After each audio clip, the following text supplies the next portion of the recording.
अस्सलाम वालेकुम। पाकिस्तान में 12 साल बाद बसंत मनाने की इजाज़त मिल गई। पाकिस्तानियों को बहुत बड़ी खुशखबरी मिल गई। दोस्तों, पाकिस्तान में साल 2022 में पाकिस्तान के तमाम शहरों में बसंत देखने को मिलेगी, पतंगबाजी देखने को मिलेगी। तो अब पाकिस्तान में आप लोग कहीं भी रहते हो तो अब आप लोगों को पतंगबाजी देखने को मिलेगी, तो आपके शहर में पतंगबाजी उड़ेगी इंशाल्लाह। पाकिस्तान में 2022 में बसंत होगी। तो इमरान खान का भी एक बहुत बड़ा बयान जारी हो चुका है।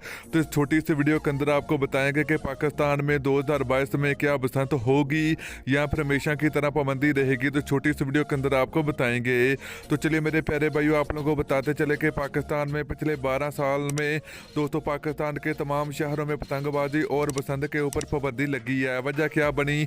तो दोस्तों जो केमिकल डोर होती है इसकी वजह से काफ़ी नुकसान हो चुका, काफ़ी लोगों की कीमती जाने जाती हैं, जिसके चलते पाकिस्तानी हुकूमत ने पिछले 12 साल में बसंत के ऊपर पाबंदी लगाई। मगर अब 2022 में पतंगबाजी देखने को